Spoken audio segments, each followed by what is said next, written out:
That is going to be an exciting race. And the conditions are going to show that we're going to have that type of racing. And we'll talk more about IndyCar history a little bit later on. If we have any cautions, I think we might go pretty deep in this race without any cautions. And we might see some people go bold enough to only go one stop. Absolutely. Luis, what are you thinking for tonight? Well, thank you for having me. So I came here to, for Christmas stuff. Anyways, it's gonna be exciting race. To be honest, it's pretty high. There are really good names around, and it's just one more spectator over here to watch these guys on this Christmas, previous Christmas race on this week. So it's gonna be excited race today here in Michigan. Absolutely, and we would love to wish everybody out there a Merry Christmas, a Happy Holiday, Happy Hanukkah, whatever it is that you celebrate, a happy one to you. We are getting close to the bottom of qualifying right now. Marco Brazil, no surprise to any of us, 223.077. He is at the top. How about Luis Nunez, 222.218? He is not our Luis Nunez in the booth, but one of the fiercely forward competitors here in the field today. Put on a clinic with a top 5 showing at Road America last week, looking to stack up those championship points this evening. Marco was my pre-race pick to win the pole, and we'll see how long he gets to lead the whole pack and burn the most fuel tonight. Yeah, known for his fast setups within the community, also known to want to be in the lead and burn the most fuel. He is also known for being someone who is not able to sometimes keep the tires underneath the automobile. And so that is something that we're going to follow most of the evening. If we look at the weather, it is ideal conditions, boys. 73 degrees in the air, 87 on the track. Clindy, what is that going to feel like for these drivers as they tackle Michigan? It's going to feel smooth and fast. You'll barely have to lift, even in the pack. If you're concerned about tire wear, if you have an aggressive setup with minimal downforce and a lot of camber, you might be lifting on entry in order to help those tires not be replaced during the pit stop if you just want to go fuel only. But if you're going to do one pit stop, you're going to fill the tank up entirely, all 18.5 gallons, which means you may as well put tires on anyway. It's not going to lose you any time. If you are on a 2-stop strategy, or we get a caution that forces a 2-stop strategy, you will be maybe in a position to avoid taking tires under a green flag stop. Absolutely, and we are ready to take a look at the starting grid here at Michigan. On the front row, Marco Aurelio Brazil, 223.077, and to his outside, Seb Alexander, 222.564. Row 2, AJ Musselman and Luis Nunez. Row 3, Nick Sudik and Logan Edwards. Row 4, Austin Bloom. He's going to be flanked by Lilac Zaire. Row 5 is going to be Olivia Hayward and Adam Hartzell.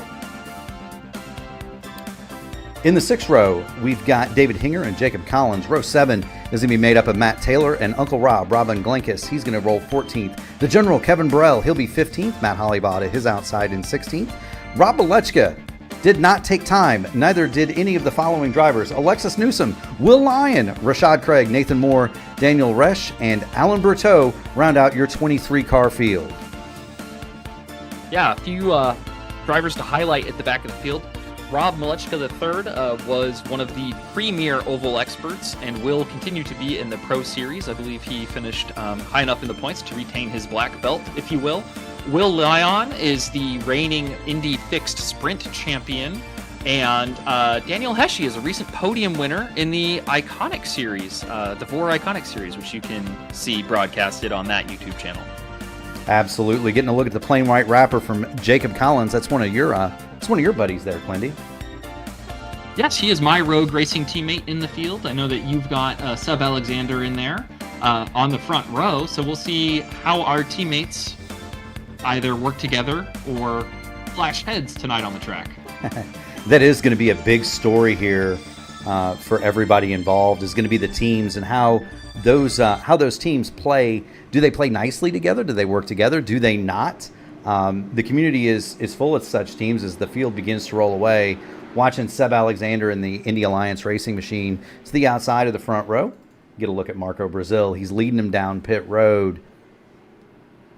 But teams are gonna come into play here. Clindy. It's just a matter of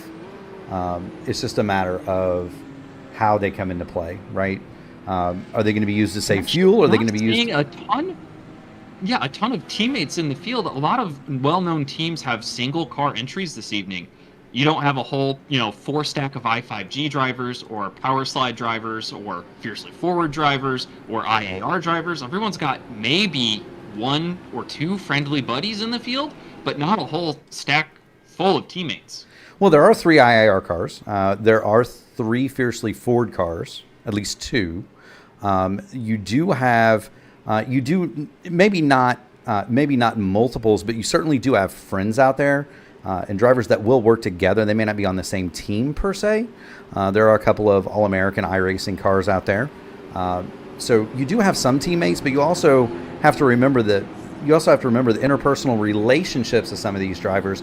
They may not be teammates formally, but they will function as such in the race. And we are getting ready to light the fire here at Michigan. 90 laps, 180 miles here in the Indy Open Top Split.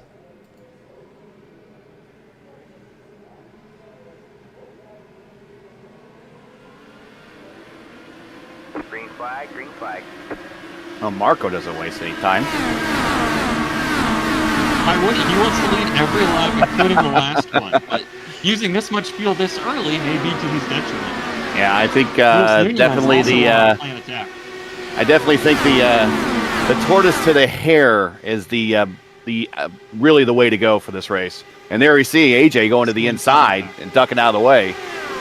Yeah, we're seeing guys automatically go to the back. Those are going to be the cars that are going to want to save some fuel. Meanwhile, Marco stretches out his lead. He's already up almost half a second over second place Luis Nunez. Seb Alexander runs third. Half a second's never enough. As long as you're within a second and a half, or maybe closer to 2 seconds in this IR18, a pack of cars behind you will sniff your draft wake. They will be able to reduce the downforce down the straights, which increases the speed. Hurts you in the corners, but it helps you catch up. Absolutely. Would love to thank everybody out there watching. Julian Altena, Christian Steele, our good buddy Mike Rigney, everybody that's in the virtual crowd this evening. Thank you so much for watching and tuning in. We definitely appreciate it. Lamentable, says Christian Steele. That's a favorite term of Marco Brazil, and we'll see if tonight does wind up lamentable for him. He does have the lead, but he's half a second out. Yeah, he very clearly will be on a 2-stop strategy. Everyone else, I believe, is in the saving bucket. Even Luis Nunez, who is that lead car of the second threesome here, chasing down Marco, is saving fuel. I don't know if he's saving enough to hit the 5 miles a gallon required to make this a one-stop race. Well, let's see. So we're going to go on board with Luis Nunez, and we're going to show his input. So you've got the throttle, you've got the brake, miles per hour, and RPM there below, and you can see it. He is not anywhere near running that thing full chat. 6th gear, lifting off the throttle. I mean, he's pulling in on him, but that's just the effect of the draft more than anything. Trying to be off the throttle as much as possible, save that fuel, and already going to the apron, trying to make this track as short as they possibly can here. I think that's Marco playing games, saying, hey, you guys want to save fuel, you're going to have to follow me down here. It's bumpy, it's dangerous. I know, but I think running to the apron, running to the apron this early kind of reeks a little desperation. Let's just run your line. This is a long race. Plan like it.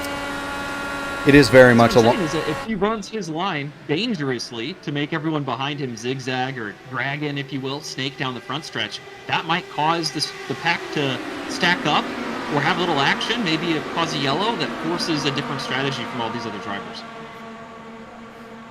Christian has placed his bets. He says Marco's going to lead every single lap of this thing, and we'll see, Christian. There are definitely 2 strategies at play, and Kyle, kind of talk about that with the distance. Normally we would get 100 laps here. Today it's 90, and tell the fans at home what that does for the fuel strategy. Yeah, so if this race were even 95 laps, it would not be possible to save enough fuel to do it on one pit stop. For whatever reason, the community manager chose to make this 90 to see this difference in strategy, where maybe you could get 2 or 3 cars, if they're all committed to doing 2 stops, they would be swap drafting and burning as much fuel to put a lot of distance on a pack like this, who's all obviously single file and saving fuel, except for the leader. Now, if we get a caution at any point in this race, it will no longer, well, not any point, excuse me, before lap 45.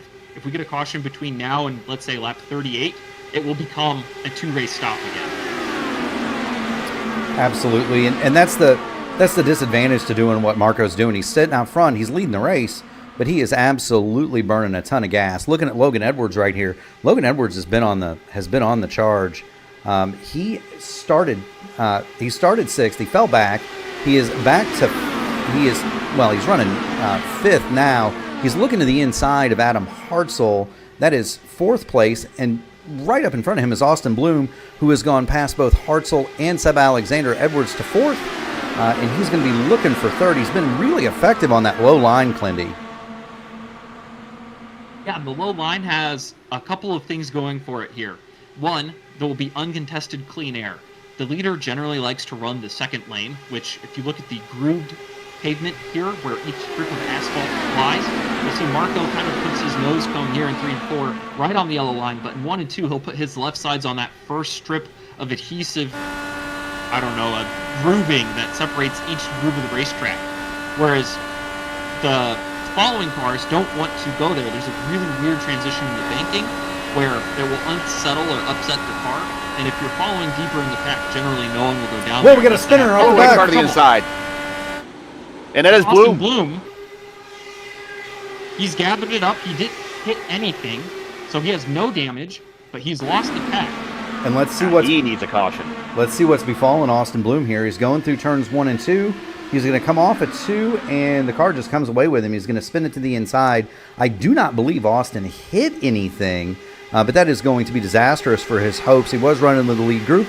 He's going to get it gathered back up. He's going to get going again, but he is already 11, almost 12 seconds now behind the race lead.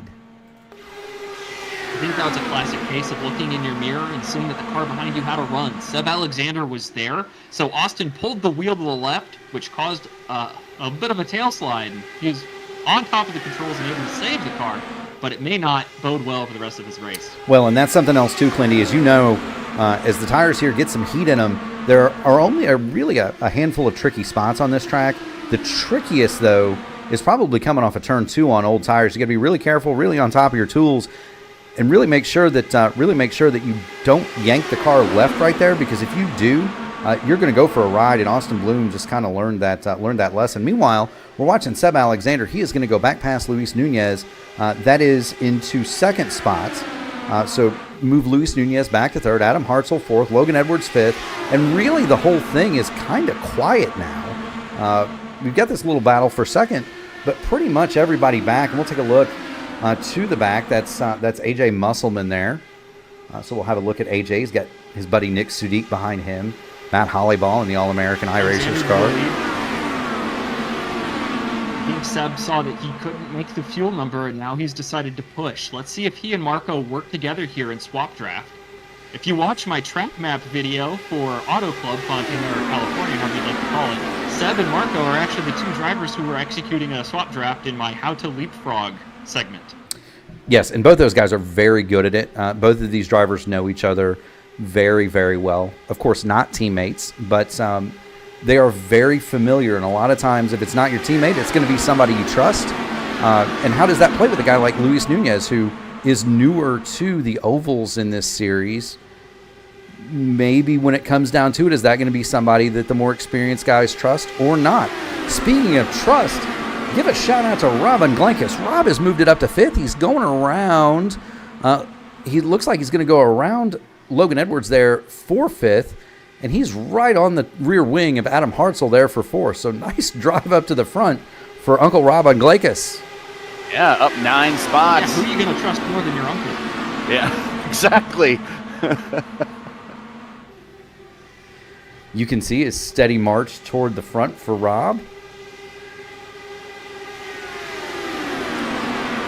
But yeah, he started 14th. He's currently 5th. He's looking for more. He's going to go to the outside of Adam Hartzell here, go right to the rear of Seb Alexander, put Unglenkus to 4th. Alexander is going to be 3rd.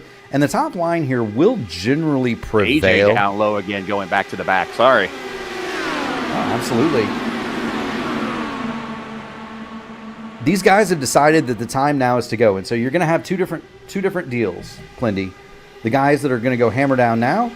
Marco has gone back to the lead, by the way, and he has pulled out significantly now. We'll go on board with Seb Alexander. That's Marco. He's almost a second up the road, almost 9/10, as it were. So Seb has backed it way back down now, guys. Well, if you look at the penalty, I think it's Nathan Moore and AJ Musselman are the last two drivers here, and they're within striking distance still. They're no more than 4 seconds behind the leader, but they all have a chain of cars in front of them that they can draft off of to maintain pace and not lose touch with the leaders. Absolutely. Let's go on board with AJ, and you can see that conga line up there. AJ may be 4.3 seconds behind the leader, but he is in no way out of this fight. AJ Musselman just kind of trying to cruise along and save some gas, guys. How do you know you're still in a race, in an IndyCar race here at Michigan, when you can still see the backside of Robert Malechka's car? And there is Robert Malechka, the king of everything these days. There's Rob. He's wearing the number 1 plate, of course. 17th. He's drafting off of Rashad Craig. That's the black and green Indy Alliance racing machine in front of the Hyperslide car of Robert Malechka, the black and red. They've got Will Lyon. He is 18th. That's a teammate to Rashad Craig. And down the inside goes David Hinger. He is number 22 out of a 23 car field. Alan Berteau was the last car in. We'll show Alan real quick. He is 15th. And right there is Alan. For those of you at home who may not know, when Mark says last car in, basically when you sign up for a race on iRating, or a race on iRacing, you get placed by your iRating. So the top 20 cars today that showed up. So if you have the 24th highest iRating, you're going to be the number 1 car in the next race down. Actually, we've got 22 competitors today. No, 23. Yeah. So the 24th highest iRating member on iRacing is the number 1 car in another race that we are not broadcasting. That's second split. And give a call down to Alan Berteau as well. That does look like the old Hondola livery, doesn't it, boys? Who's that? It looks like the old Hondola livery. The name escapes me, the American driver that drove the Lola Honda in the 1960s. Help me out. Anyway, famous Formula One car. It's in the movie Grand Prix. Somebody in the chat help me out. I'm sure Julian knows. Yeah, if it's not IndyCar history, I don't know it. Right in front of him, you've got Alexis Newsom in the red, white, and blue i5G machine, and then Matt Taylor in front of her. That is 13th and 12th. Nick Sudik in the light blue and pink machine. He runs 11th. And then Olivia Hayward, great run for Olivia. She's 10th right now. And then, of course, you go up to in front of Olivia. That's the plain white wrapper of Jacob Collins. Somebody took pity on him and put a sticker on his car, Clindy. It wasn't cheap, I'll tell you that. It's the Hesketh look on that machine. The General Kevin Burrell, he's going to be 8th. He's in the Fiercely Ford Dallara, black with what yellowish orange trim it appears. Lilac Zaire is going to be 7th. Pink and black on her Dallara. Robin Glankis has maintained 6th. In his machine. While you're taking attendance, we've got someone who's truant, and it's our leader, Marco Brazil. He is now out of the draft range and playing hooky from the rest of this pack. He has, and so Marco has decided. Look, there's no way I'm going to make the fuel. We'll go on board with him. We'll put up his inputs. He's going to be flat all the way around the speedway. 5th gear. He's going to go as quick as he possibly can and just try to lead every lap. Now, you will lose a lap when you pit under green here. So his goal is to get us. He will not lose a lap. He will not lose a lap. That is a lie, Murphy. Why are you lying to the good people at home? He will lose a lap in the pack. If he's in the pack. If he can pull away from the No, pack, he won't. Correct. He's pulled away from the pack. He is now far enough ahead that he will not lose a lap to the leader. But there's Marco, very well known in the community for his low drag, low downforce setups. We'll see how this works out for him. He's clearly going to go for the two-stopper. That would put Seb Alexander and His first stop crew. could be any time. Coming up at lap 30, yeah, would probably be optimal for him. Yeah, I mean, cut it into thirds. He could stop now. The window is open for that. I almost wanted to say Marco read our mind and he was going to pull it on pit road. However, that was just his line. He is not using a single inch of unneeded real estate out there, boys.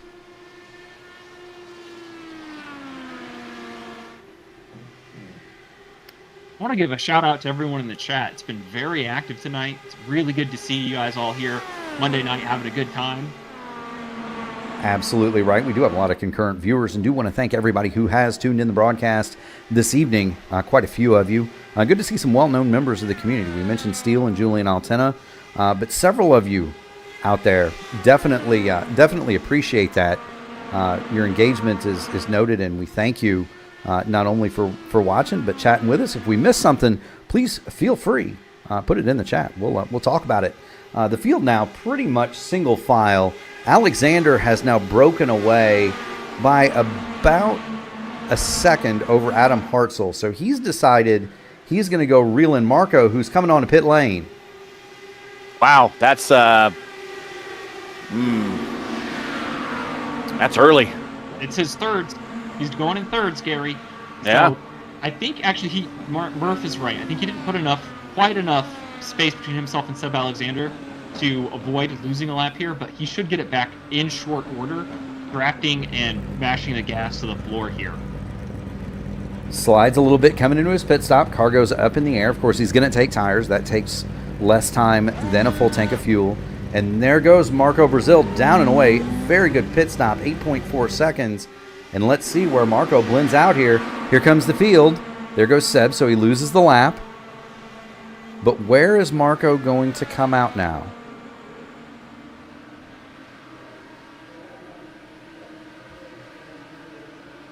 He will right behind Uncle Rob, now side by side with the general, Kevin Burrell.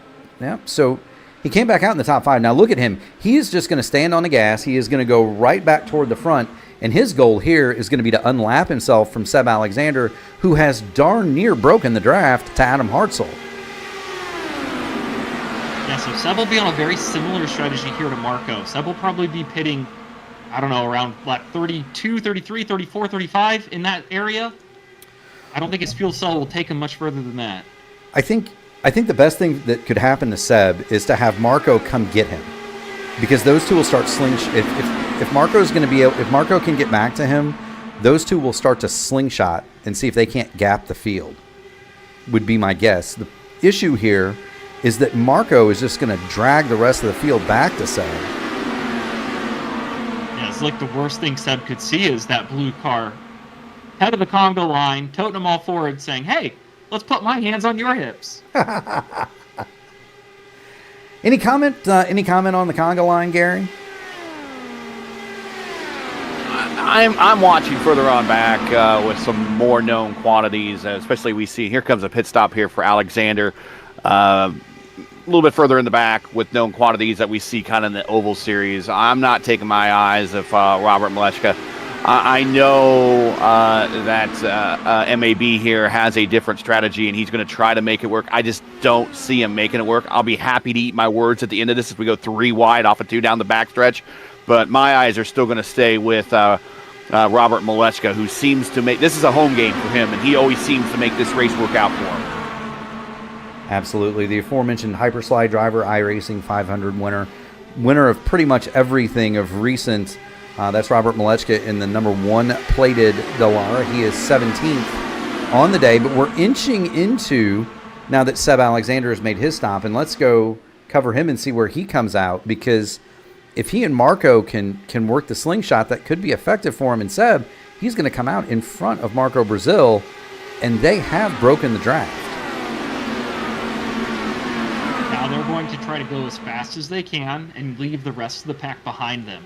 Every 10th that they spot this pack is a 10th they'll have to work to a race later once they're separated all by themselves. Meanwhile, the battle for the lead is fast and furious. David Hinger goes to the front. Logan Edwards is second. Robin Glenkis is third. Luis Nunez has faded to fourth. He's in the clutches of Adam Hartzell and Kevin Burrell. The General has moved it to sixth. Here's we approach. We think they need to go, 10 more laps? The magic number is 45. You need to get to or maybe complete. I mean, getting to lap 44, completing lap 44 and starting lap 45 is the minimum. If you complete lap 45, that will give you a little extra insurance. Absolutely. Ryan Walker wants to know. He notices that Marco is going below the line, and we'll show Marco Brazil and Seb Alexander as they attempt to slingshot their way ahead of the pack. We're going to talk about what he's talking about. So he says, I noticed Marco going below the white line a lot. Is that against the iRacing sporting code of conduct? Marco does not do it this time. He may be watching the broadcast. The answer is no, not necessarily. So it is at Daytona and Talladega. It is not at any tracks where it is a white line. However, there is a giant but to that, Ryan, and that is if you go below the yellow line and you cause an accident coming back up, it is protestable. So you can go down there. The rule of thumb is, yep, exactly. Yeah, well, we saw exactly that happen with another one of the kind of Brazilian drivers at the iRacing Super Speedway event in the Oval Series at the end of last season. A driver went down there, and just because you go down there doesn't mean the drivers that are above the line can allow you back up. That's Romancini. Right. Yeah, Bruno Romanzini, as LGN points out. Yeah, they don't. You can go down there, but the other guys don't have to let you back up. And if you cause an accident, it is protestable. And so, Julian, of course, puts the rule from the rule book in. You could make an argument, though, that the apron is the racing surface at a track like this in these cars. It certainly is at Kentucky or Chicago, and we can go pull the old broadcast if we wanted to show that, right? So it depends. Meanwhile, so a couple of wrinkles have developed here, Murph. Seb and Marco have not gotten away from the pack. No, they have not. Uncle Rob and Logan Edwards are now right on their coattails, but these front 6 or so drivers are probably pushing way too hard to make it to lap 45. Absolutely. It's 10 more miles. That's a long ways still. So Newsom on back, 7th on back. Those are the drivers who have probably been new fast lap for Burrell, the general. Yeah, Kevin Burrell is going for it. There's Alexis Newsom. We touched on her just briefly. Another master of saving fuel in that pack, Rashad Craig. He's made his way up to 7th. Notice these guys. Notice these drivers, and I shouldn't say guys because we have girls here, but the drivers that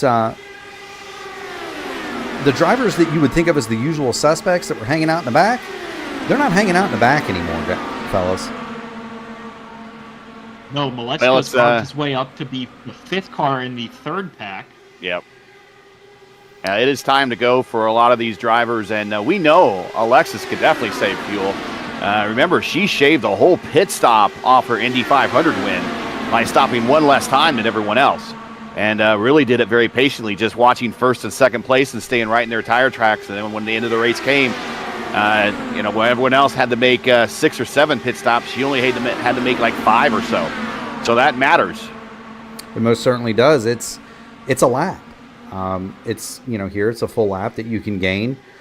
They are 3 seconds behind the Burrell, Edwards, Hartzell, Nunez quartet that has more or less caught Glenkis and Hanger. Hanger coming in, Uncle Rob coming. Oh, they almost got it. Ooh. Whoever was on the high side of Rob dodged the bullet. Yes, they did. We'll cover these stops. 48 to go, coming to 47. So these guys are going to need a splash. This crew here is going to need a splash. The general is now your leader. That's Kevin Burrell. These drivers would be perfect candidates to come in at the end of the race and not change tires. They'll come in and grab 2 gallons of fuel. Nunez missed his pit box. Oh, that's right. Here comes the general, turning over to Edwards. He's going to stay out. right behind Kevin. Hartzell. Yep, that's Adam Hartzell. He's There. done a great job today. Shout him out. Yes, he has. We give him the TV time in the Ryko machine. Kind of cockeyed in the pit box there for Kevin Burrell. Musselman coming in this time. So is Lilac Zaire. Collins Here's and Logan Rasha- Edwards coming to pit road. Collins Down and- to the limit. Did he speed or not? He's speeding. He has a black flag. Edwards pushed to the limit too far. Penalized for speeding. And let's go back and watch it, gang. So here he is. He's coming off of turn 4. You want to gain every inch that you can coming down there, and he's too much. That's going to turn the lead over to guess who, boys? What did I tell you? Milechka the third. Robert Molechka III. Not only that, we are at 45 to go. The cars that have not stopped: Molechka, Taylor, Resch, Hayward. Oh, we got a bunch of people on pit road right now. Taylor and Heshy and Robert are the only 3 that have not stopped yet. And they are not together on the speedway. So you can see at the top of your screen a wad of cars. That has Taylor and Reshi in it.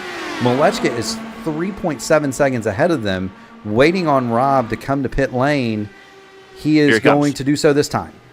And he's in the safe zone for a one-stopper, as Clindy was saying.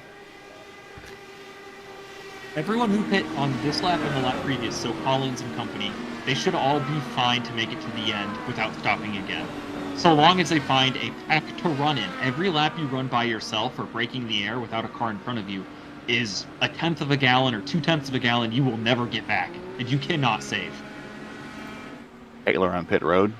Yep. So all 3 cars. Heshy on pit road. All 3 cars that had made the run to that magic 45 mark. And MAB gets them, as well as Seb. So let's see where they come out in relation here, boys, because that's going to be the kick. We're going to come out well behind them. You can And see just going to slot in right behind Newsom, or perhaps right in front. directly Ashy and Hollabaugh. Directly in front of Robert. Go ahead. Directly in front of Robert is Alexis Newsom, and they don't have anybody near in front of them. That's the view out of the i5G machine of Alexis Newsom. She is 2.4 seconds behind Robin Glankis. So, do you guys think that Mr. Molechka is content to ride behind Alexis here? He has to. He cannot afford to lead this pack. Even though he made it far enough, you have to continue to save at the same pace you did the first run, or you will not make it. You see him here. He's conceding spots on the track to find a bigger pocket of air to run in. Oh, and they're 3 wide behind him. He's trying to stay low. It's going to cause his entry in the 1 to be a little bit slower, as he's getting freight trained on the high side. Rob Molechka, he's flirting with or using 4th gear. Rob uses 4th gear all the time to save fuel because he's some sort of dark wizard that knows the art of saving fuel better than everyone else. Well, Clindy, you called it out. There it was. He was in 4th gear. My bet is also he was in map 8 doing that.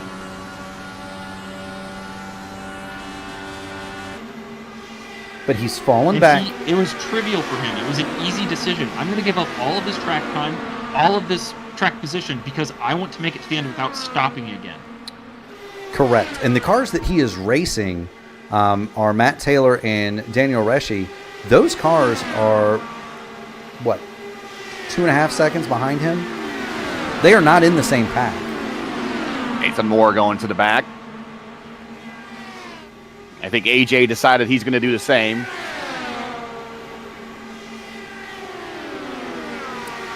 Now, who's going to play it cagey, fellas, and not let Rob pull them along? I think there are too many crabs in that bucket to force Rob to lead them, and if they did, Rob would just slow down to whatever pace he needed to make his number. He's the only one who knows, probably in this pack, to make that number by himself. whereas everyone else needs a dancing partner. That's very true, and do want to point out what Julian said in the chat there. Do give us a like, do give us a subscribe. We are doing this gratis for the community. Of course, there's a GoFundMe link if you'd like to donate to the cause. These do take time and money to produce, and so we would definitely love to have any of your support that we can. But the biggest thing that you can do out there, guys, give it a like, give the stream a like, give the channel a subscribe.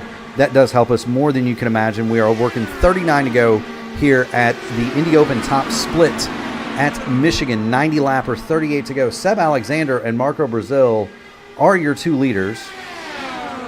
They are 6 seconds ahead of Robin Glenkus, David Hinger, Kevin Burrell, Rashad Craig, and crew.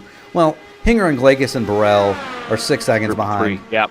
So there's the three of them. And that might as well be 6 miles in front of or 6 miles behind the leaders right now. I mean, that's without a caution. That's a very not achievable deficit to overcome here in the next 40 laps or so. Correct. And then you have a ton of real estate. Back to this man, Rashad Craig. That's another Indy Alliance machine. He's got Alexis Newsom, Will Lyon, and the aforementioned Robert Moleskine III. They're all kind of there, kind of strung together, and there's a big freight train of cars back. Oh, that's going to go clear back to Matt Hollybaugh in 21st in the All-American iRacers machine. So Matt Hollybaugh, 21st. So you've got 6th through 21st in the line. Austin Bloom, we documented earlier, he has almost caught the back of that train. And then Logan Edwards, the speeding penalty, he is in with the Craig Newsom Lyon group, but he is 1 lap in arrears due to the speeding penalty. So that's the field. 36 to go. We'll go back and show the leaders as they stand. 36 laps to go here, but everybody seems to be behaving themselves quite nicely at this moment. Yeah, at the top of the show, we were kind of debating amongst ourselves whether we thought this was going to go green or have a lot of yellows, and I was of the opinion that it would go green because I knew a lot of people would be saving, and I knew we have a lot of good apples in this patch. We do have a lot of good apples in this patch, but what we also have, is a lot of tigers that are gonna show up at the end and absolutely be standing on it when it's time for the trophy. Claws out aren't yet. I don't know if they can, Murph. What's I that? think the only people in this field that are standing on it the rest of the way are going to be Marco to probably Kevin Burrell. Everyone behind them has a realistic shot at saving all the way to the finish, so they're going to be feather-footing it to the finish line. Whereas Marco, Seb, Rob, David, and Kevin will be the only ones flat out here. Well, but as you know, Clindy, and I'll pull out the Uncle Bobby line. As you know, you can still fight hard in Fuel 5 while going 3/4 throttle. The difference is it's a huge game of poker in this pack back here, right? So Alexis Newsom and these guys and this crew here, they're essentially, and they're going to let Logan Edwards go by him. You see Logan Edwards go back by Rashad Craig. That's in a bid to save fuel, of course. Tow us along. Yeah, tow him along. But look, you have a penalty. Yeah. Well, Rashad's not watching the broadcast. He's gonna start slingshotting. Maybe Rashad thinks he can't make it. He is 14 laps out on the current run. Marco and Seb, though, those two are kind of locked into the same strategy together. So we'll see. Jesper Orman checking in. He thinks that Rob Moleskine is the only one with a chance at the save at this time, but he could be wrong. Jesper, I tend to agree. There were 2 other cars that made the same distance as Rob, but they are well behind him. In the pack. Yeah. And Jesper and I have seen this happen over way too many times with Robert Moleskine. This is his MO. Much like the guy that he shares the initials with, Rick Mears, when he comes to these big tracks, always in it to win it, especially at the end. Absolutely.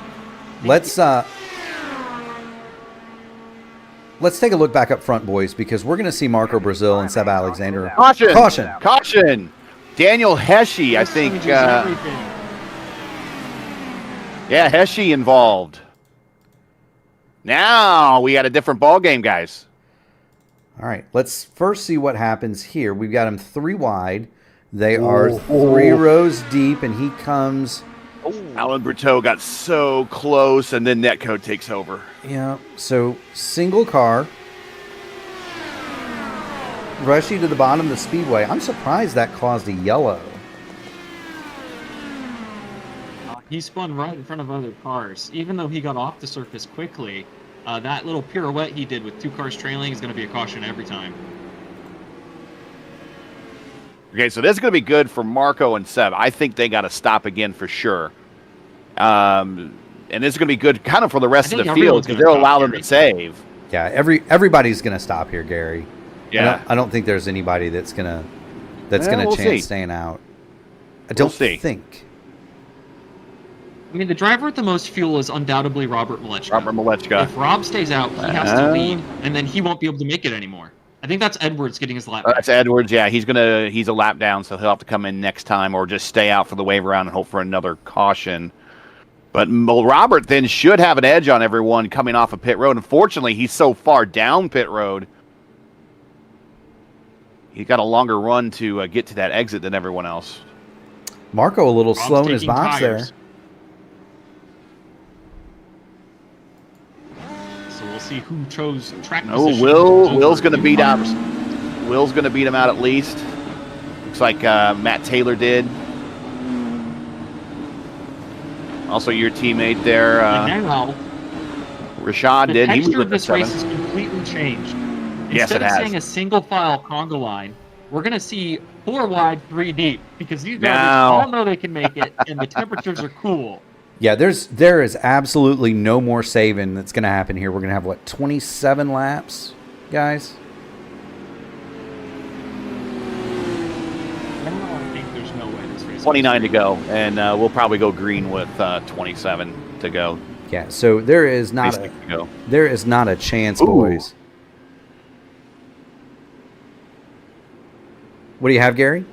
Oh, AJ came up a little hot on the back of Adam Hartzell and had to take evasive maneuvers to the inside. But he's okay. I always say you can't have an IndyCar race without an AJ in the lineup. Yes, he did. We're watching now back in the Wayback Machine, and you see it. Ooh, good job. AJ Foyt has 3 career wins here at Michigan. Not a single one of them in the 500-mile race, though. It's back when IndyCar used to come here. USAC Series specifically, when they ran a lot of 100-mile and 200-mile sprint-type races back in the day. Also has 1 win in IROC here when the IROC Series used to come as part of the Cup weekends back in the day. See Logan Edwards, he's going to get his lap back. He is 17 laps out on his current run, and so he's going to need another caution. And so place your bets, Mr. Clinworth, Mr. Gonzo, LGN. Are we done with cautions, or are we going to have one more? We're going to have another. They're going to be racing hard in the next 28 laps. Yeah. 10 to go. 10 to go. The over under. I'm taking the before. How's that? I don't think we're going to make it to 20 to go. But does anyone care to guess who the IndyCar career wins leader here at Michigan is? That includes the 100-mile, 200-milers, and 500-milers. One name you might be able to get right. One name you probably wouldn't expect, although he did win a 500-miler. Langdijk. No. AJ? Nope. AJ has 3 wins here, and 3 in IndyCar, 1 in IROC. I feel like it's a trick question, but I want to say Mears. Allenser Jr. and Gordon Johncock have 5 wins here. Johncock, of course, a native Michigander. We're getting ready to come back to for green, him. boys. Yeah. Yep, here we go. That was the original Gilmore sponsorship, by the way, that wound up on AJ Foyt's car, was with Gordon Johncock back in the day. Look where Taylor's putting his car. He's going to have a he wanted to go to the inside. He just couldn't get it because he was going to pass Taylor before the start-finish line, but MAB off to a good restart.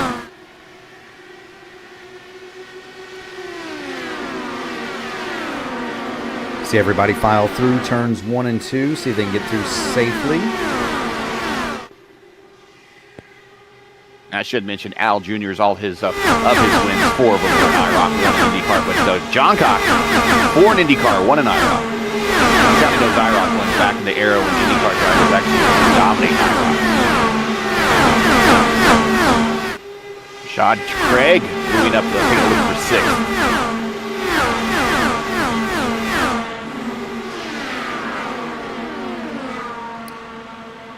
So what we're seeing right now is Alexander and Marco Brazil. They're playing nice.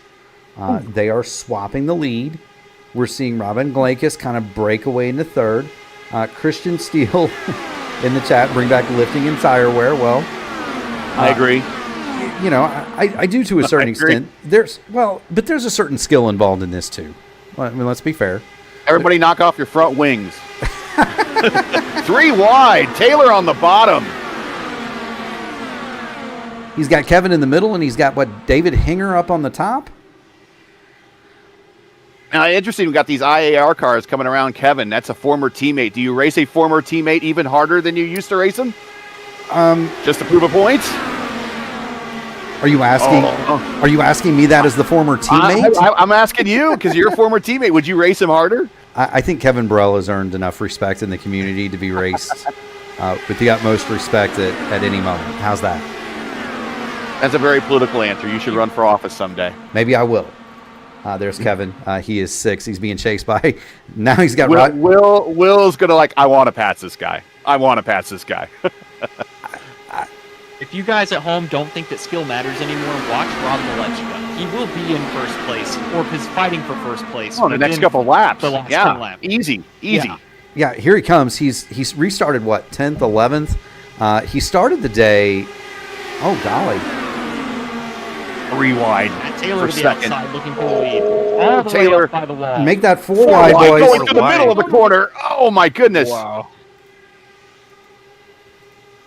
This is where the other caution comes in. But look on the high side. Robert Malechka's going to have a ton of momentum. But can he make it stick? That's the question. You do get a lot of momentum up there, but you can't. At some point, you just die out, right? You just can't move forward with all that momentum anymore because of the extra distance. And Glakis now, he's looking for the lead on Marco Brazil. Come on, Uncle Rob. Get up there, buddy. Now here comes Rob. He's going to try to shoot the middle. Who?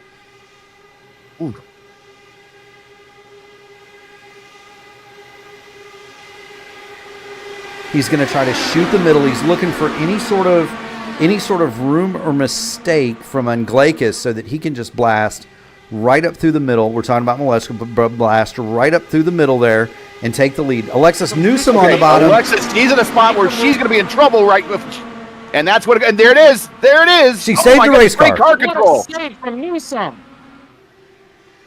Meanwhile, they went around her 4 wide. 4 wide back there. Sudik, Hollybach, Collins, Berteau, and others. They went around her 4 wide. But Alexis saves when it. you get down there, I don't know if she got forced down there or what, but once she got down there, the door shut on the high side. And like I said, the rules say you don't have to lift that person back up. Now this is kind of Malechka's worst nightmare here. He's trapped behind a row of 3. Yeah, all the lanes are full. All the lanes are full. It's really, you can run 4 wide around here comfortably. We've seen 5 wide. Here we go. He's trying. It's like he's licking the thread to try to put it through the needle. The needle.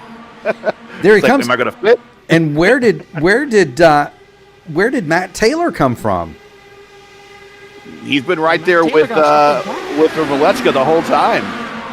Yeah, Taylor got shuffled back 4 wide. Again, here they go. 3 wide, 3 wide, 3 wide, all through the field. 4 wide, you're in the middle. 4 wide, you're... I can't imagine what the spotters inside their ears are saying. Rashad Craig Still has made there. Still there. Rashad has made Come his on, way up there. Hollenball in the middle, making the move at the front. Yes, he is. Christmas has come early. Look at the present we have for you on the racetrack. Here it is. Malechka's going to go to the high side of Brazil, going into turn 1. Robert Malechka to the lead, and he clears it. And a Brazilian slide right in front of him. Now, It's Marco... the Rob and Rob show at Michigan. Here comes Uncle Rob on Robert Malechka III. Seb Alexander hounding them on the high side. Now, Marco Brazil is not known for having the best handling car in traffic, and so I would not expect him to be able to stay up here, right? That's the story of open setups, right? You can make your car a bullet by itself, You can make it amazing when it's in the lead, but is he going to be able to stay there is going to be the question. Once the tires get some wear and some heat in them. He hasn't been able to flash that same speed behind Robert Malechka, but they are nearing 4 wide again for the lead, boys. He is married to that white line right now, like the old IRL days. Yeah, you're not going to get Mr. Malechka off that white or yellow line there with a stick of dynamite. MAB slides up the racetrack right in front of a couple cars. Yes, he does. And here comes Seb Alexander. You cannot bump draft, but they are awfully doggone close. Right on board with Seb.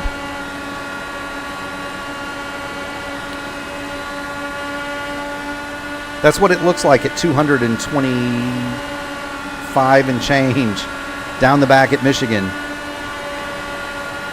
And then for context, Lilac has the purple lap, by the way, at 31.8. For context for our viewers at home, there's what it looks behind him. Amazing pictures. Brazil's going to have clean air in the 4th lane. Look for him to chop down and handle good down the straightaway. Meanwhile, Alexis Newsom gets back to the front to drive it on the apron off of turn 2, and she's going to go all the way to the back again. Alexis might need a first name change. Look for apron. Normally I call him Olivia Hayward Miss Excitement, but the Miss Excitement title might belong to Alexis today.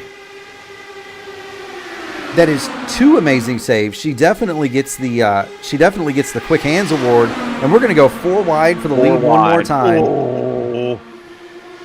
4 wide, 2 rows deep almost.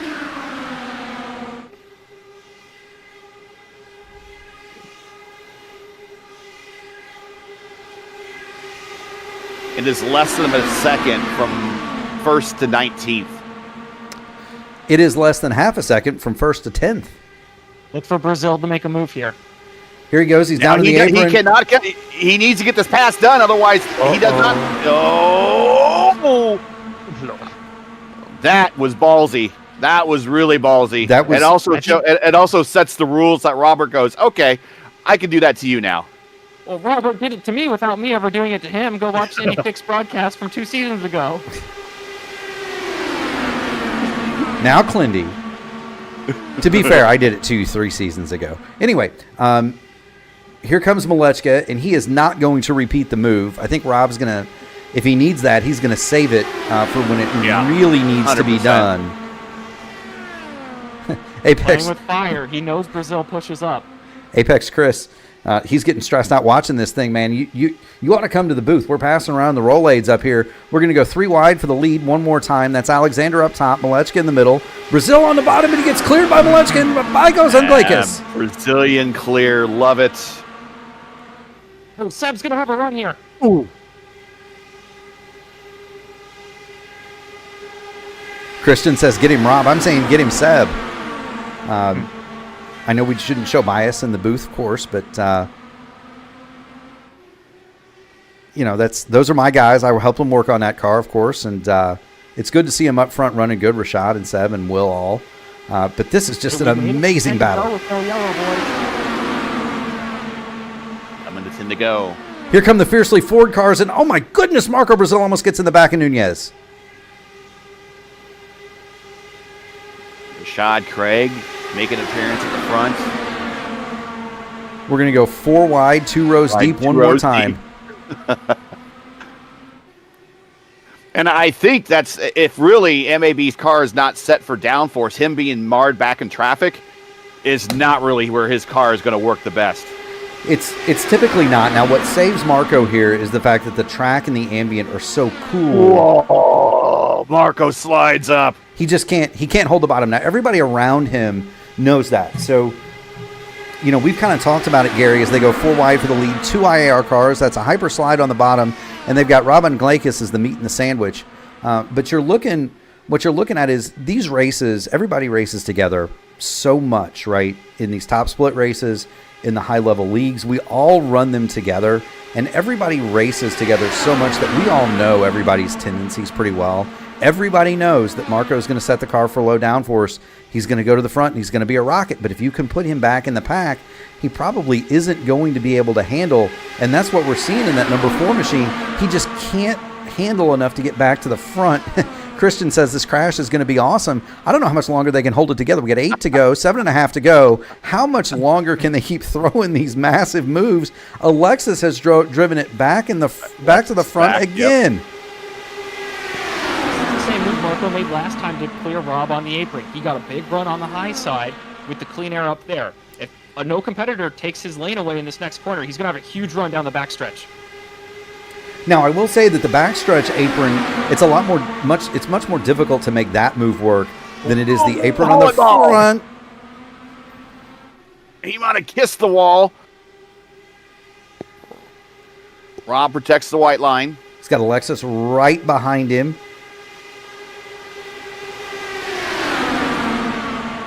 Brazil will not go quietly into the night. He's making a bunch of noise on the outside. Newsome trying to worm her. There it is. And we got a spinner. Nathan Moore. Kindly to give us a green finish.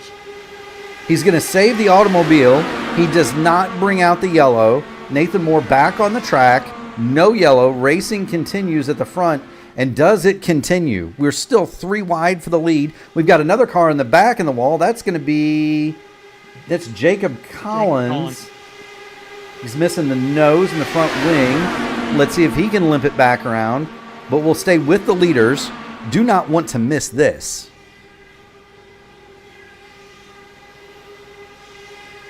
Newsome's going to the apron again. Oh no. Newsome clears them off. Wow. Holy Moses, they all made it. Newsome to the lead. Alexander is going to go back around. There it is. All right, man. Caution is out. Caution is out. Nick Sudik on his lid. We might get a 1-lap sprint to the end. But we're really at the point where we might have just finished this race. We'll see. We have a junkyard on the backstretch. MAB's in it. Rashad Craig's in it. Luis Nunez is in it. Nick Sudik, we saw him flip. I think Olivia Hayward. He scored second here. He's going to have the only shot to beat Newsome here if we get a 1-lap shootout. It's Marco too. Will Lyon. So there's the move. Alexis goes to the bottom, makes it 5 wide, gets to the front, and then what happens here? It's going to be Luis Nunez over the back of Rashad Craig. And that's what's going to trigger this massive affair here. Get on board with Luis.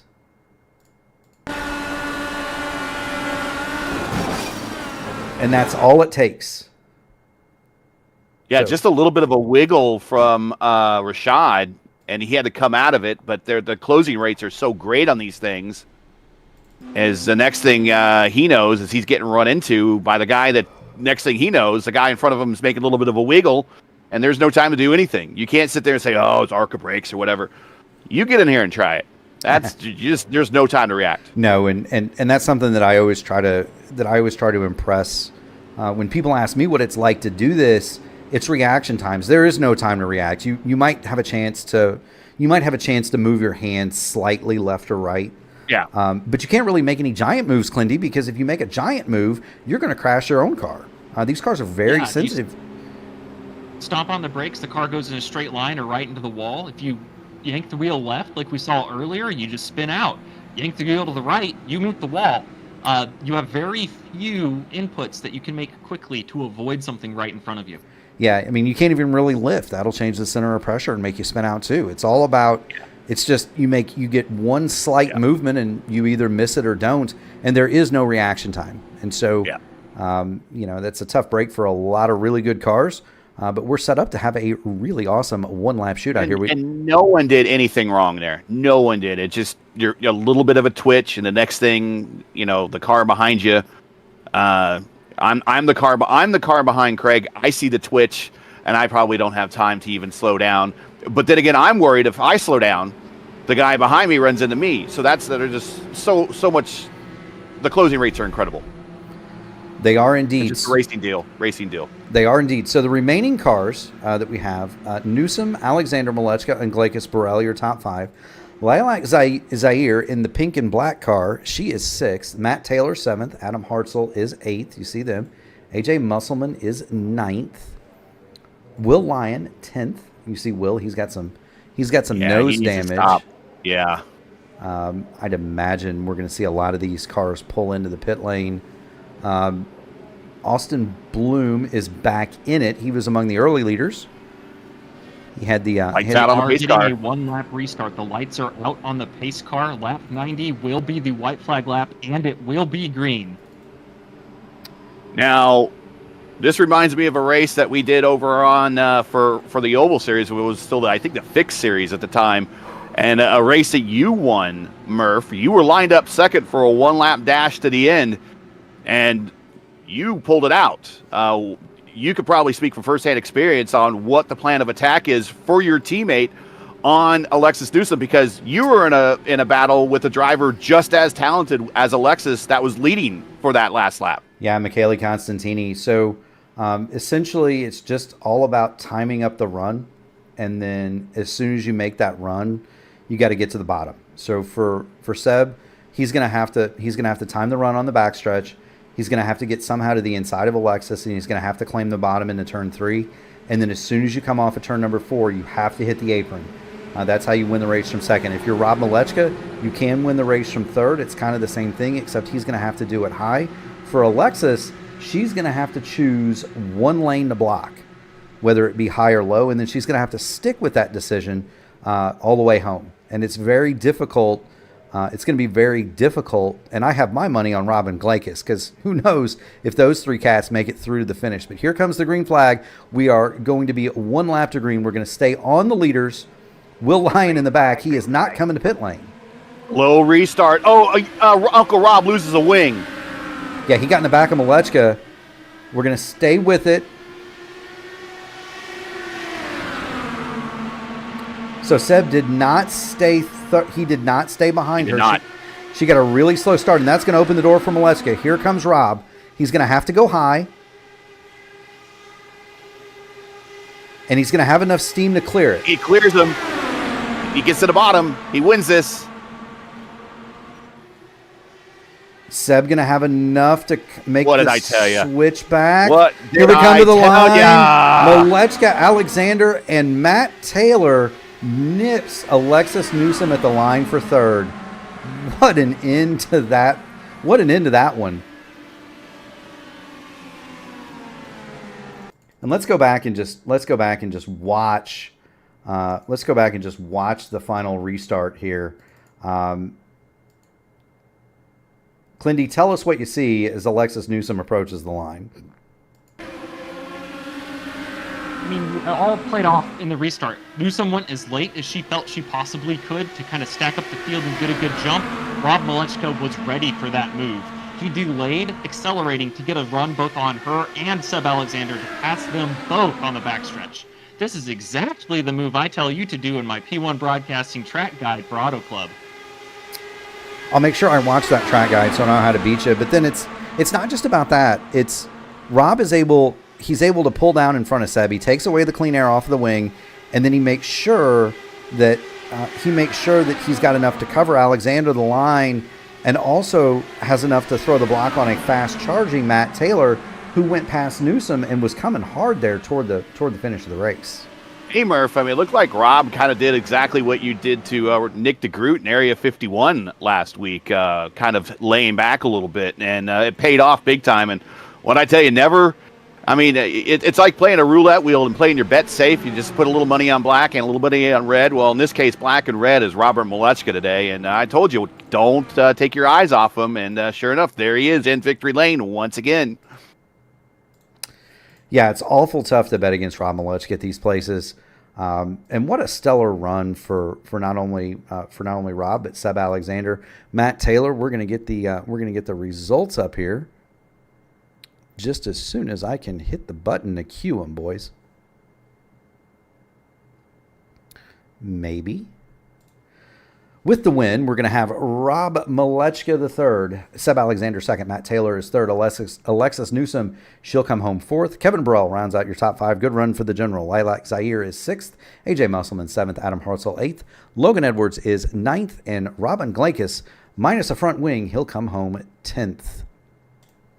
He was in the top 10 all day today. Good run for him. Very proud of Uncle Rob. Good to see him at the front. Absolutely. Alan Berteau is 11th, Austin Bloom 12th, Olivia Hayward 13th, Will Lyon 14th, and Nathan Moore will round out the top 15. 16th, Matt Hollybaugh 17th, I'm assuming, Marco Brazil 18th, Luis Nunez 19th, Nick Sadiq 20th. Yeah, David. that's interesting. Timing and scoring is showing something between 16 and 17, and that's even on my screen as well. So something in iRacing timing and scoring is weird there. It's a I see glitch. Hollabaugh 16th, Hanger 17th, Craig 18th, Nunez 19th, Sudik 20th, and Brazil 21st.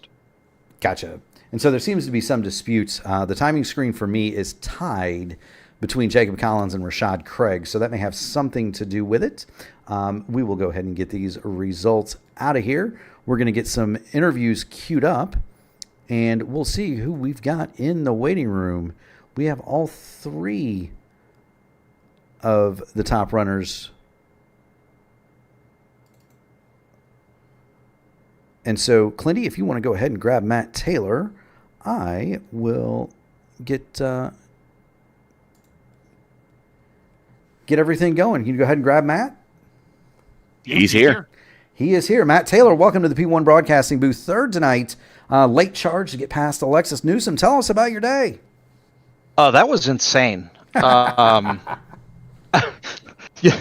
the first half of the race was kind of anticipating maybe a fuel save, and so I could see a lot of people were definitely doing that, which helped early on. Everybody, for the most part, was able to settle in and drive really clean. And as we started approaching where that fuel window was, I saw a few people pick up their pace. Things started to break up a little bit, and was really curious. I was talking to Hartzell, and he wasn't able to make it. He was further up, and then more and more people, split off and ended up in a really good position. So we made it 46 laps with Rob and a couple other people there too. And then come out of the pit stop, and I'm feeling good, and I could kind of see things starting to break up. So tried to push to actually keep up, because I could see Rob was going to get hooked up with a lead pack, and ended up in a really bad spot where we didn't quite close the gap. So I was now leading the second pack with not enough fuel to the end. So thankfully that caution came out, because that kind of saved me and kept me from having to slow that pack way down, and maybe there's a mess there. And then it was 30 laps of insanity, more or less. just survival from that point. Absolutely. Well, survive you did, right up into the bottom step of the podium. Clinty, Gary, anything for Matt Taylor this evening? Go ahead, Clinty. Something that a lot of our viewers at home thought that the racing in the second half of this race maybe didn't take as much skill as the first half. Can you explain how the skill set differs and what it takes to put yourself on a podium in a skill or a field of this caliber, and what skills did you utilize?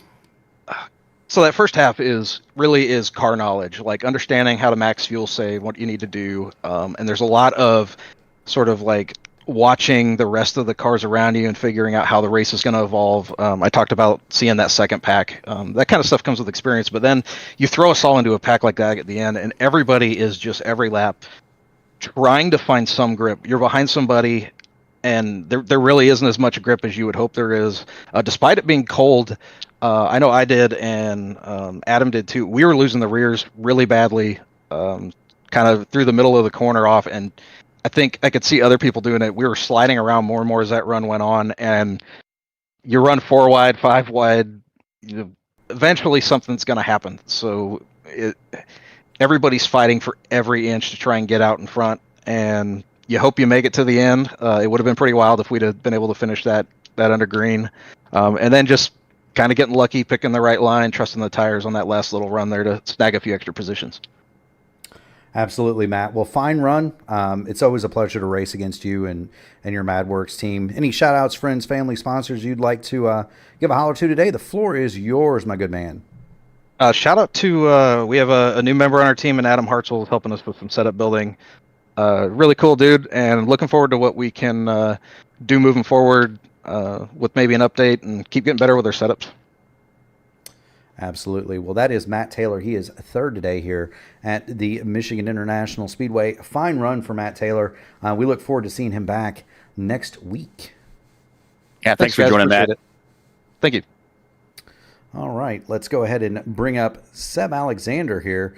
Seb is going to be a very happy guy. Seb Alexander, welcome to the P1 Broadcasting booth. Second here today at Michigan, my guy. Tell us about your day. You had some strategy issues. It seemed. Was the two-stopper the call for you the whole way? Was that an audible? Tell us how you came to be on the alternate deal with Marco there. Yeah, so I didn't really quite know if it was a two-stopper or a one-stopper at the beginning of the race, and then I tried to save, and Luis was in P2, and he just opened up a 2-second gap for Marco. So I was like, oh no, nah, screw this, I'm going up there. Caught up, and then when Marco went in a little early, I was like, I guess I'm with him now, and we'll see how far it goes. I'm not sure how many people would have made a save without that caution, but it would only be a handful. I think. You guys. I think at least 3 would have made it. I think at least 3 would have made it. Rob and my Will Lyon definitely would have, and probably maybe some more guys. But it would have been so interesting to see it play out like that, because instead we got just pure insanity, which I hope was a good show at least. It definitely had us all on the edge of our seats. Clindy, Gary, anything for Seb this evening? Real quick question, just American vernacular. Does Seb even know what an audible is? I've been following American football for almost 20 years now. So good. It's my favorite audible, sport. Do they do audibles in soccer? I don't know. No, Seb, no, they don't. Great run. We watched you the whole time in those last handful of laps. Yeah, they were insanity, and nice attempt on the restart there, but it looks like Rob just kind of got the faster line with the dual draft that you're kind of setting ahead of him, and he kind of got you. But we were watching you the whole time. Good run. Good to see up front. That'll happen with Rob, So I'm just gonna be glad with the P2. I built the car from scratch, so it was good. It was good. I'll take it. Definitely looked good out there for you, Seb. Clindy, do you have any pearls of wisdom, for Mr. Alexander this evening? I have no wisdom I can bestow upon one of the wisest drivers I know. Thanks for showing up tonight, Seb, and kicking some butt. Thanks, you guys. Absolutely, Seb. Shout outs, friends, family, sponsors, anybody you'd like to say hello to. I'm just gonna shout out my teammates here. Always glad to see Will Lyon in the Open Series, and heck yeah, what'd you guys do to get him to show up? By the way, I mean, I don't think it works like that. He's kind of like Gandalf. He just shows up whenever he pleases. It's always good to see Will. So I don't know, but yeah, shout out to Rashad and Will. I haven't watched back what happened to Rashad yet, but that sounded unfortunate. We'll get him next time.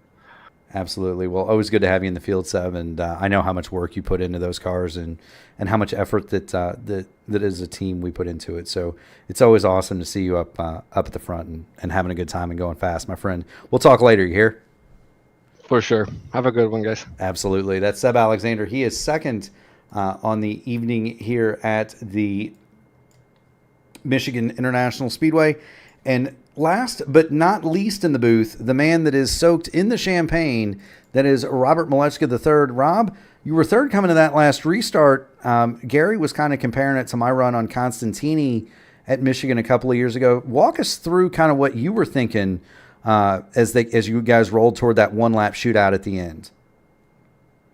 Yeah, I mean, I kind of assumed that Alexis was going to go late there, just because, if you get a wreck before the line, it causes yellow and ends the race there. So just kind of getting ready to predict that, and then, once she goes, kind of just about kind of holding my spot and not letting 2 cars get inside of me there into one, because if you have one inside of you entering one, you're fine because you still get P2's draft when they go outside of the leader.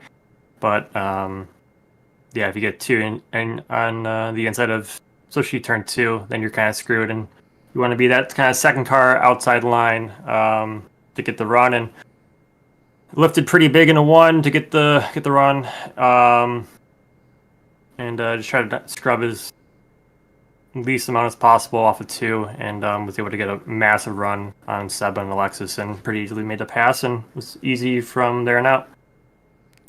Absolutely. My other question for you, sir, if I'm not stealing Clindy's thunder, is how would you have been had it gone green all the way? Did you have enough to turn it up, or were you just going to be kind of coasting home knowing you had pretty much the only car? We think there were two others that could make it, but they were pretty far behind you, or were you content to just kind of coast at home and take the win? Or were you going to be able to race at the end? At the 5 laps before the caution fell, once we caught, I think, Kevin's group, at that pace, I was able to definitely make it.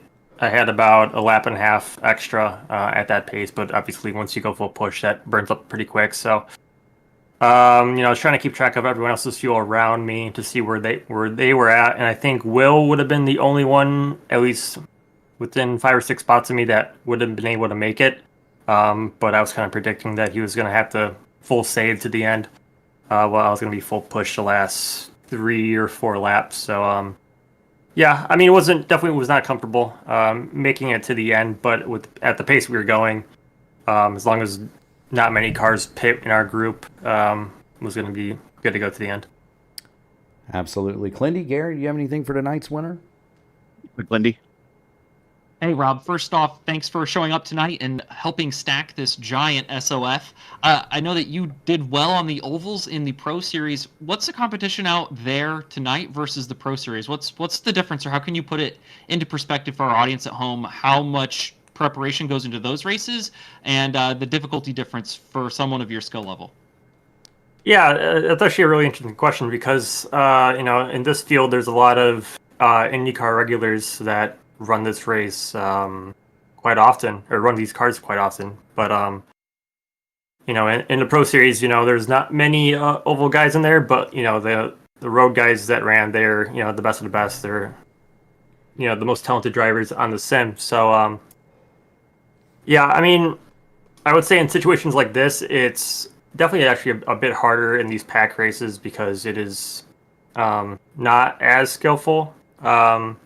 In my opinion, but you can definitely see, the cream always rises to the top, right? So like, you have your usuals, Kevin's up there, Alexis, Matt, and Seb. So, yeah, I think it's definitely easier to trust the IndyCar regulars as well, just because used to seeing how they race and their tendencies and all that. While, yeah, the road guys are extremely fast and are definitely okay with taking pretty insane risks. That it can be a bit hard to trust them in certain moments, but I have to give credit to them for the whole Pro Series where it was really clean and it was a pleasure racing them on not only road but ovals. And also, and not in this one, but in the Pro Series, you're also racing for a couple grand. Yeah, that's always a bonus. So that it helps, makes you, it makes you think a bit differently, a bit more conservative on things, not taking as many risks, but still having to attack when you can. So, for sure. Yeah. Absolutely. Well, Rob, thank you so much for coming to the booth, and thank you so much for putting on a show as always. Remember, we are not go for tomorrow night. It is Christmas Eve, and so spend it with your friends, your family, however you choose to do that. But speaking of friends and family, any shout outs that you'd like to give this evening, teammates, sponsors, anything like that? The floor is yours as usual. You have earned it, sir. Yeah, hung out with Alexis and AJ Discord there for the race, and pleasure hanging out with them, and just happy holidays to everyone that tuned in, and you guys as well. Absolutely. Well, thanks, Rob. Enjoy it. Enjoy any break you might get from work or school or whatever the case may be, and we will see you Friday, Gary? Friday, 7:15 p.m. Eastern Time, Fontana. Round 1 of the P1 Triple Crown. So we'll see everyone then, and hopefully Robert's there along with the rest of the crew, and we'll see a big SOF on a Friday. If not, we'll just be there for an entertaining race because those how the races always tend to be at Fontana. Absolutely. So we'll see you then, Rob. Yep. Take it, guys. Yes, sir. That is Rob Malechka. He is tonight's winner. And I guess the theme for me, once again, Clindy, is that we saw it all. We not only saw we saw it all. Not only did we have a varied strategy among the leaders, right? We saw Rob and we saw Seb and Marco try to run away with it 2 stops. We saw Rob Malechka enjoying a economy run. We saw several strategies between, and in the end, as it always does here at Michigan, it turned into a knockout, drag-out fight to the flag. Go ahead, Clindy. I'll let you do there's no need for me to talk. Well, there is Gary, but you get the last word. Oh, okay, Hear excellent. you, Gary, whenever you're here and in the booth, you grace us with your knowledge and your awesome voice and your awesome calls. I just want to say thanks to everyone who tuned in, put up with my hodgepodge setup and poor microphone this evening. Please enjoy the holidays with your friends, family, and loved ones. Everyone here at P1 Broadcasting is sending you the warmest of wishes this holiday season, and we look forward to seeing you on Friday. Absolutely, and we'll give the final word to the boss man, Gary Godso. Gary, thank you so much for joining us in the booth. Tell us your thoughts on tonight's action and also what we can expect next on the P1 Broadcasting Network. Yeah, Robert says a phrase that I say all the time here. Of course, everyone knows I'm a big wrestling fan, and one of the most famous wrestling promos of all time is Randy Macho Man Savage on the microphone with Mean Gene Okerlund. I'm back on the old WWE days, WWF days. And he talked about how the cream rises to the top. Oh, yeah. He had a little creamer in his hand, and he was saying this is how he's going to rise to the top, because you can always expect the cream to rise to the top. And once again, he says it here, the community, really, the finish of this race kind of set what exactly that phrase means, where the good drivers always find a way to get to the front, and that's exactly what happened for Robert and a whole host of others. Matt, Seb, all those guys managed to find their way up to the front, not just because it's, pack racing at Michigan, because they're good. Now, I'm not going to say everybody in that race is bad, because there was a huge strength of field there, but in order to come from deep in the field, like Robert did, and like Matt did, you got to have some skill to get to the front, and a lot of that is, because of their experience and their craft they developed over a number of years now, going back into 2020 and beyond for a lot of these drivers who joined about the same time I did when the pandemic was here. So it was just a pleasure to see once again the cream always rising to the top. Next race for us will be 7:15 p.m. Eastern time. This Friday for the INDYCAR Oval Series will be round 1 of the P1 Triple Crown Challenge as we go to round 2 week 2 of the series as they visit Fontana. The oval very similar to this, a little bit flatter, but we're going to see the same style of racing and probably a lot of these same drivers of the fixed setup rules, including Clindy and a lot of the guys that we didn't see tonight, such as Brian Campbell and some of those other guys that we didn't see tonight, but we hopefully see them on Friday, and another strong strength of field race to wrap up the week before we head into a New Year's week. So everybody, again, have the greatest of holiday weekends this week. Enjoy it.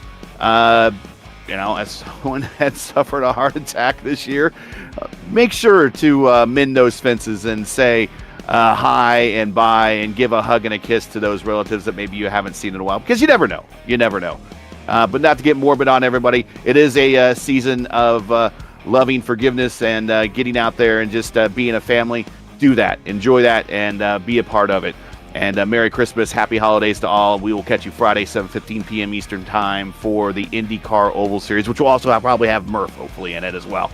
So we'll see you all then. Thanks for having me on, and we'll hand it off to you for the final call-out for tonight.